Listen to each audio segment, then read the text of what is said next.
DeSantis. I'm the director for the St. Raymond Donatus Foundation for Freedom, Family, and Faith. I want to tell you what's been going on with us since we've been in existence in 2015. The Mercedarian Friars came together and decided that they wanted to start a foundation to make outreach to families in crisis. And that's exactly what they did when the St. Raymond Donatus Foundation came into existence as a nonprofit 501c3 headquartered in Philadelphia. Since that time, I became the director in the beginning of 2018, and we basically have 4 facets to what we do. We offer prayer, priestly consultations, podcasts and videos, and also programs and events. Now, if you've never been to our website, just to invite you to go to nonatus.org and check out all the great things that we've been doing. Because since that time, since we've been in existence, we've now helped hundreds of families who are going through really challenging times. And as you all know, we went through a really challenging time in 2020. So I'd just like to invite you to go and check out the great things that we're doing. And there's more to come. If you or your church community would like us to come and do some type of an event where we can talk about what we offer in terms of that pastoral accompaniment and making outreach to families in crisis, please do reach out to us. And I'm just so grateful to be able to serve people like you and your families. So again, learn about us at nonatus.org. Thank you.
Fiat Ministry Network and Patchwork Heart Ministry present Journeys in Faith.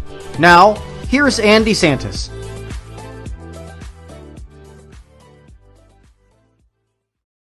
Hello and welcome to Journeys in Faith. You're on Fiat Ministry Network. This is Anne DeSantis here on this holiest of days, Good Friday. It's wonderful to be here with you on this evening. And I'm really honored because I am with the president of the St. Raymond Donatus Foundation for Freedom, Family, and Faith, Mickey Kelly. Mickey, thank you for joining us on this Good Friday on Journeys. Thank you for having me, Anne. Yes, this is an exciting evening. This is kind of a recap. We've been doing our Mercedarian Friar series over the last several weeks during Lent. Every week we've been featuring one of the Mercedarian Friars, which are the founders of the foundation that you and I both represent at nonatus.org, where we help families in crisis. So grateful to have you here on this show. And I thought, because the name of our show is Journeys in Faith, I thought that for some of our viewers who don't know your faith journey, I'd love for you to share how you became closer to Christ and that your Catholic faith is the most important thing in your life. So please do share with us. Well, and I have to be honest, I would say it's a long road for me, for my faith journey. Of course, as you mentioned in the introduction, that I work with you with the St. Raymond Donatus Foundation. I really have to say that I came to awakening when I got involved with the young adult scene. And there was sort of like the example of many young adults that I really wanted to take my faith a little serious. And even though I was in college, even though I was at junior college, there was the culture. It was like very hostile, even though there were some Christians there, but I wanted to make sure I don't compromise my Catholic upbringing, just to become Paul Martin Luther on my fellow Catholics or anything. So I think what really helped me nourish is that there were times that like I've met some examples of great people. It was through Catholic Underground. It was through young adult events that I really was able to find a way to lay the groundwork to get involved in my faith on a serious level, and I did. And I really kept the faith. And it was also too, like, as a member of like the Knights of Columbus as well, that I've learned from some of the guys in the council. They go to daily mass, and Father Donald Calloway will refer to them as the novena clique, so to speak. So to be like the ones that'll be like praying every day, praying. And like when I first heard that term, I was just like, I was hilarious, So when I heard it, I was like, I didn't realize they had a technical term for that. But it was through them that they also plant the seeds for me to live out my faith. And the example of my fellow young adults, even some great priests that I've came to know over the years. And it led me to where I am today. Yeah, it's a beautiful story because I myself know that the young adult groups have made an impact on you, because I started seeing you around at some of the different events in the Philadelphia area and was blessed to meet you. And I never knew at that time when we first met, when you met my husband and I, that lo and behold, that years later you'd be the president of this foundation that I represent, which is the St. Raymond Nonnatus Foundation. I thought maybe if you would, can you go back a little bit further? Because I know that when you were a child, you had some adversities. And of course, this foundation that we represent has to do with families in crisis, those families that have gone through some kind of adversity. And I know that when you were, I believe at the age of 10 years old, your parents had divorced, but somehow, some way, God got you through some difficult times, and your family. And you still all have faith. And so that's really a blessing to hear. Tell us a little bit about what happened and how God got you through those times as a young child. Well, one of the things that really got me through it, and is that I really I'll be honest, I held on to faith. It was very hard for me to let it go, because like if you hold on, the way I see it is that if you hold on to your faith, no matter what is thrown at you, no matter how hard the going goes, and if you always fall back to it, it'll be hard for you to lose it. One of the things that I would say that when I was 10 years old, I let my two of my older siblings really get the best of me when they would pick on me and things like that. It so happens to this day anyway. But like you said, yes, my parents did divorce, and I took it the hardest. Even though my sister, I think she took it just as hard as I did. And I felt like, my parents were not going to be together anymore. I wasn't going to see my dad, even though he was a few blocks away living with my grandparents at the time. And I just felt like I needed someone or people to lean on. And I leaned on my paternal grandfather, because before he died, he went to mass every day for Lent. And I was just like struck by his I kind of think of it as a Hail Mary pass in football, like when you're like the final seconds. And I was just like, I don't know what happened after that, after he did that, but he always went to mass every Sunday. He went to mass, of course, every day during Lent, which I was like, whoa. And my mom reminded me about this, and I was just like, wow. And I always wondered, what did he offered during that mass? I mean, that's probably in God's hand, or maybe revealed to me sooner or later. But I looked at him. And then I also looked at the same people, the Novena clique, from time to time, and even my parish deacon. Like he got me through, they all did. They helped me. Their prayers really got me through some of the most tumultuous challenges that I ever endured from since 10 years old. And I also at the time too, I was during that period too, I was also losing like family members left and right, including my paternal grandfather I just mentioned a moment ago.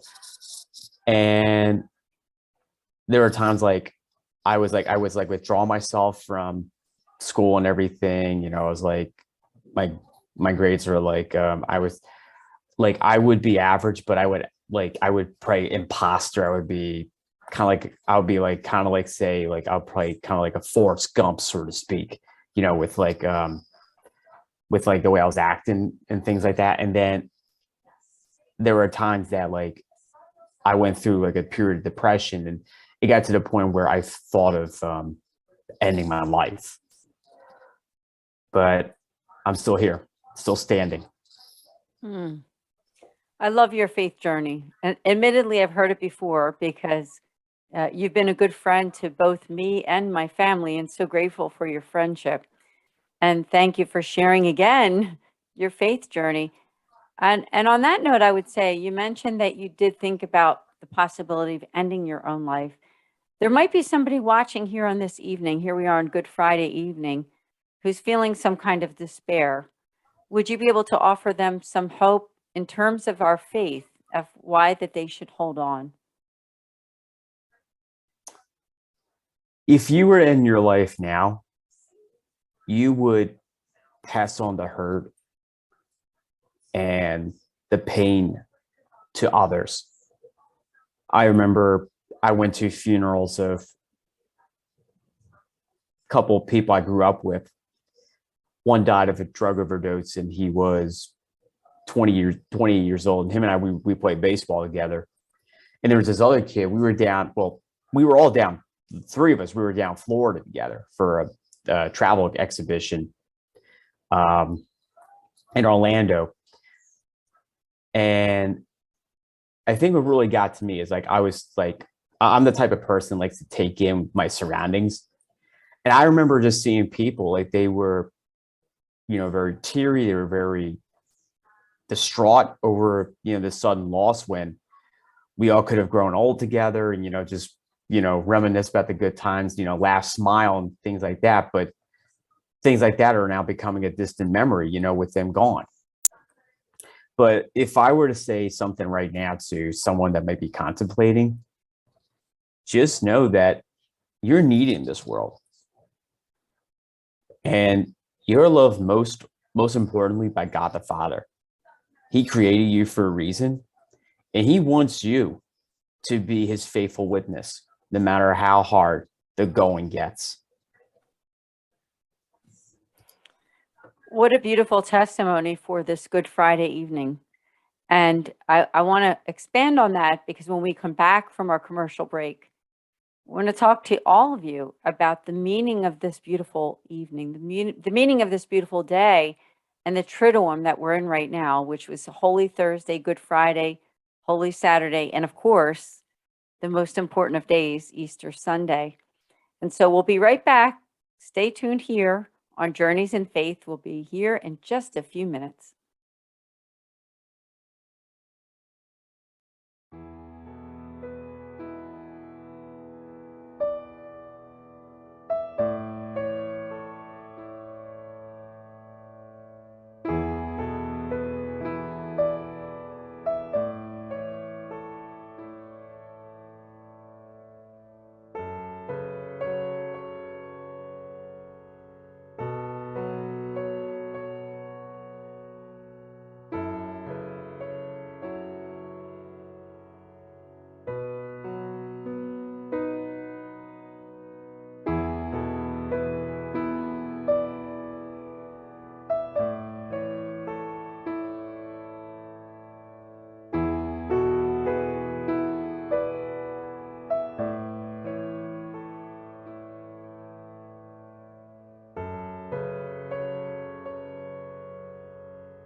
Welcome back to Journeys in Faith. Thanks for joining us on this Friday evening, this Good Friday evening on Fiat Ministry Network for Journeys in Faith. And with me is Mickey Kelly, the president of the St. Raymond Annatis Foundation, and also a good friend of mine and my family's, admittedly. And so right before the commercial break, we were talking about Mickey's faith journey, and he was sharing a lot of personal insights. So Mickey, I didn't know if you wanted to share with us, you're a person of very deep faith. This Good Friday evening, what kind of reflections could you share to our audience about the meaning of the death of Christ, the passion, death, resurrection, and ascension of Jesus Christ? And I really have to say that people, I mean, I think well, of course, you and I are guilty of this because we love Christmas more than we love Easter. But one of my favorite quotes is actually from Venerable Fulton J. Sheen. And he reminds us that without a Good Friday, there is no Easter. I mean, if you think about it for a moment, Fulton Sheen had some wise words to say about the whole, about those wise words. Because let's face it, we are coming to the end of our Lenten journey. I mean, technically it ends on Holy Thursday. However, you are encouraged to stick it out until Easter, which most of us do anyway. So, but I'm not going to judge anyway. So if you stop on Holy Thursday, but to get straight to it, what we see here is that, Jesus, he fulfills everything that the prophets have foretold. He fulfilled the promise he made to everyone. He laid down his life for us because because of his unconditional love. He also died to redeem us, to even, for our salvation's sake. One thing that I really enjoy about Good Friday is that the past few years, I go pray outside of Planned Parenthood in Center City. That's been the subject of a scandal years ago with a state rep. And there would be a group of us, maybe about 200 to 300 people that would gather outside. And most of these, some of them are like high school or college students. And what we do is we gather, we pray for at least an hour, as Jesus said, the night before his death. Can you now watch for 1 hour? And I think that's something we can take away from this. And I'll get to that later on, but we pray. And then afterwards, the young people will carry these wooden crosses, and they're made of real wood, by the way. So it's not like it's nothing artificial. It's like, this is a real deal. And they go around the city, and this is called Mission Youth, by the way. And they're present all across the country. They're run by the Legionnaires of Christ, and this is like an order of priests. And the main thing they do is with these crosses is that it's kind of like a faithful witness, number one. And two, they go around and collect intentions from people that are, going about the hustle and bustle of today, and asking like, hi, would you like us to pray for you? And everything will go from, employment to family members who are sick, to even if then like the person themselves are sick. Sometimes you just never know who you encounter. And when Jesus hung on that cross, he didn't just die for sinners. He died for people that were going to suffer, like you and I am. Because I mean, you suffered yourself for quite some time, with your parents' divorce and some of the things you had with, your own, family issues. And of course, I have family issues myself. But the main purpose of Jesus' passion, death, resurrection was to redeem the whole world. And every time we go to a Stations of the Cross service, and every time the stations announce, we are also respond, by your holy cross, you have redeemed the world. And if you have not been to a Stations of the Cross, I would encourage you to go. I mean, it's probably your last best chance to do it. But before Vatican II, actually, there used to be a Stations of the Cross every Friday. And also every Friday, you were supposed to give up meat. So yeah, we do need to bring the old school rules back for sure in order for us to live out our faith instead of this whole mediocrity. But the one thing I really enjoy the fact is that, despite the mockery, the buffets, the spitting, the jeers, and the punches that were thrown at him, the one thing you ever notice is that Jesus doesn't retaliate. He doesn't respond back. None of that. Instead, he just took it on. He just turned the other cheek and he just kept going. And honestly, I think it's in this day and age, it's easy for us to be like, someone like, cuts you off like on the middle of the highway and like you just want to like do the same thing and like, point to God at them. But I think really what we have to understand is that in that silence, we have to redeem souls that are trapped in purgatory. I mean, I have been guilty of this from time to time, like when someone tries to like, try to turn me off with like their jeers or whatever, and I just like to jeer them back and everything, when I should offer that moment of silence, to remember someone that's like trapped in purgatory or someone that is in need of prayers. So that's something we really have to really, take hold, because I know like some people don't have a thick, not everyone has a thick skin these days, but it's what it is. But it's a good practice though, especially on our faith journey. Thank you so much for all of those reflections. It's so much to think about. I think this program might be worth watching again, because what Mickey just said is very wise words, especially not just for this time of Good Friday and into the Triduum, but always, because we need to hold on to our faith all the time. We need to practice our faith. And so thank you so much for sharing on that. Now, I wondered if you could share, because you and I are both in a mission together, and this is a whole recap of the Mercedarian friars that were on this show over the last 6 or 7 weeks. And so grateful. I want to make a special shout out to the Mercedarian order. And so if you want to learn more, if someone is watching and they want to learn more about who are the Mercedarian friars in this religious order, just go to their website. It's orderofmercy.org. And I just encourage you to do so. Mickey, I wondered if you could share with our audience, because you and I have done a lot of podcasting for 2 different areas of crisis. One of them are for those affected by divorce and separation. In fact, I want to invite our audience here to go to our YouTube channel at Philly Nonatus and subscribe so you can watch special series that Mickey and I have done together for the divorce, and also ones that we've done for families in crisis.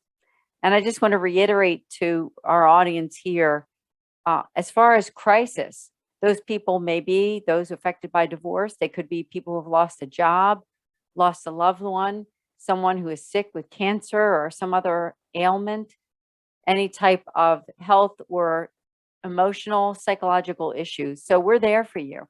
And you can make a special appointment with us.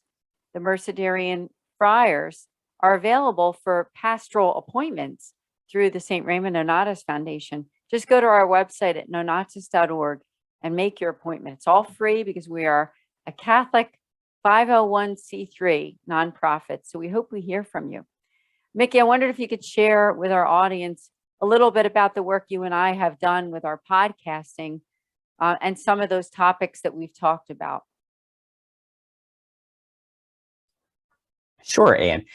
I would say that, with our work together for the past couple of years, I honestly think that we have really, hit the ground running with, getting our presence known. And it's not just like, through the online platform, but we have done, conferences such as the recent Man Up Philly conference, and well, not just Man Up Philly, but we also did Man Up South Jersey also last fall. And we are not done yet.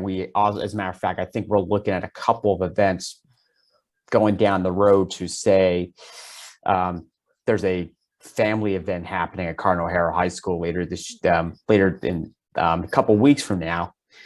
And then I think we also discussed the annual Abbey Fest, which will be taking place, but that's in the fall. But there's nothing wrong with looking ahead anyway.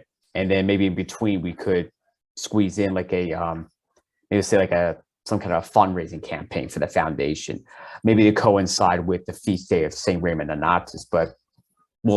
But that information will be available once everything is all set in stone. But like I just want to reiterate what Anne said, and we just want to encourage everyone who's listening to this, please, keep us in mind, just to paraphrase Mother Angelica, keep us in mind when in between your utilities and all the other expenses. So we could really appreciate all that. And most of us should probably get our tax refund by now. So maybe you want to make good use of some of it. I mean, we'll save some money for gas if you're traveling, of course, by car. But bottom line, our work would not be possible without your support, spiritually, financially. Thank you for sharing. It's also true. It's been a pleasure to work with you on some of the events that you talked about, both online and in person. Of course, we're located in the Philadelphia area. We do a lot of work there, but we would love to expand outside of this whole tri-state area. And so, Mickey, thanks for bringing up some of those areas. I do want to mention that we have planned an online telethon this summer. So please do keep an eye right here where you're watching at St. Raymond Donatus Foundation Facebook page, Fiat Ministry Network, Patchwork Heart Ministry, because if it weren't for those two other ministries that I just mentioned, we wouldn't be who we are today. We are so thankful to Fiat Ministry Network for producing this show, Journeys in Faith, and also Patchwork Heart Ministry, Bill Snyder, my own co-host for the Sowing Hope podcast. So I just thank all of them, which would be Kent Kolhosky, Jennifer Sinclair, Bill Snyder. And I want to thank also the board of directors for our St. Raymond Donatus Foundation. We have a wonderful board of directors right now, board of 10, and I thank them for being a part of this mission. There's one last group I'd like to thank, of course, in addition to our Mercedarian friars, our founders, who have done so much to keep us going here and keep us afloat. And I thank them for being a part of this series. I want to thank the Catholic Foundation of Greater Philadelphia, who we are now partnering with. And so we're really excited about that. If you haven't done so before, please do look them up online. The Catholic Foundation of Greater Philadelphia, otherwise known as CFGP. And so we're so grateful to them. Mickey, did you have any final words about this beautiful day of Good Friday and what it means to our audience? The one thing I really have to encourage people to do is take this, we're entering a period of silence until the Easter. So there's like that.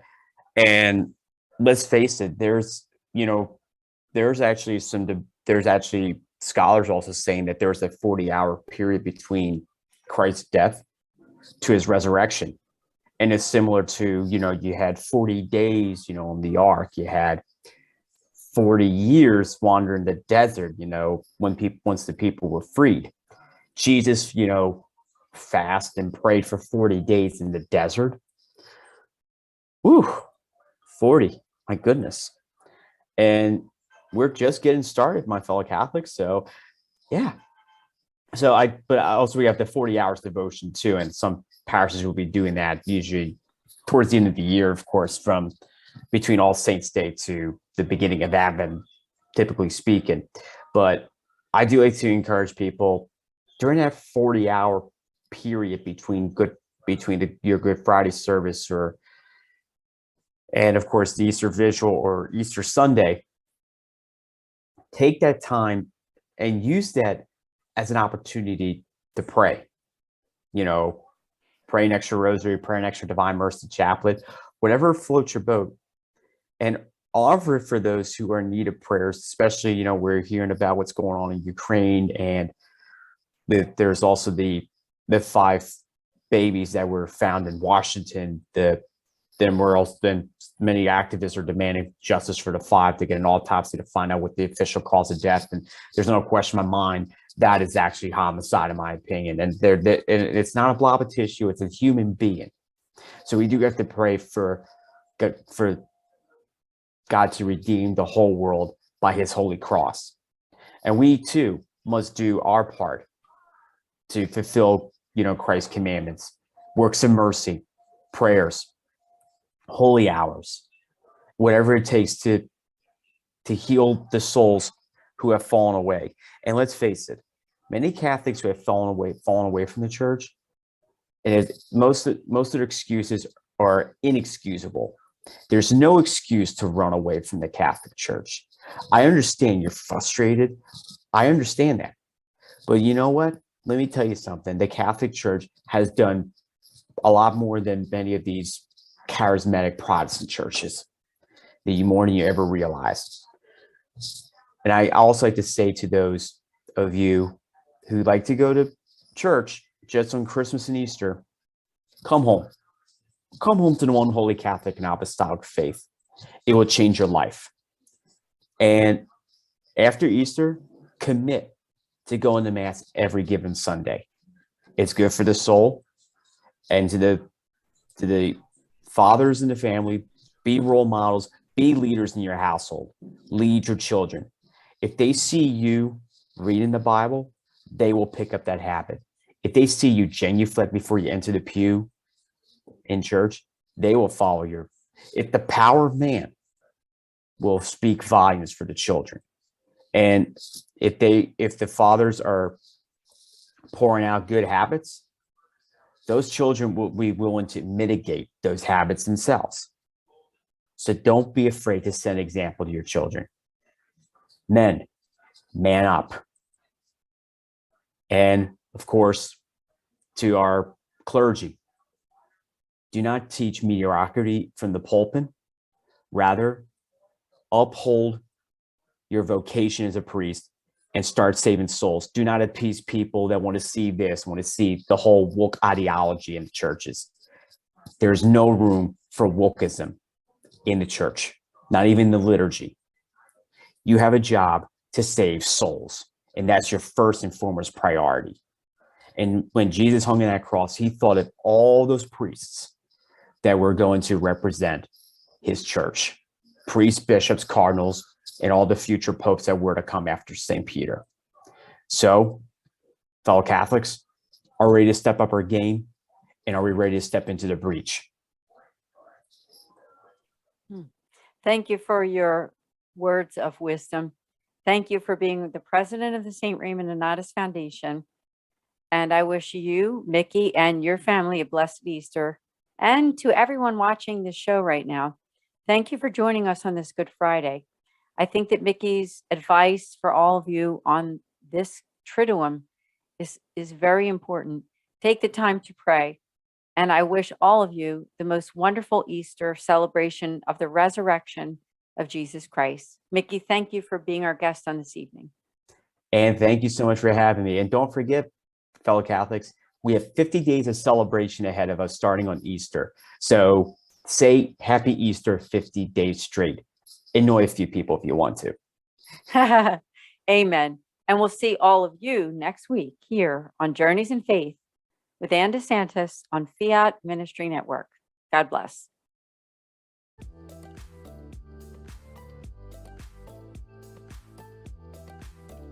Journeys of Faith is a production of Fiat Ministry Network and Patchwork Heart Ministry. For more information about Journeys of Faith, email info@fiatministrynetwork.tv. And be sure to friend, follow, and like us on social media. Just search Journeys in Faith with Anne DeSantis.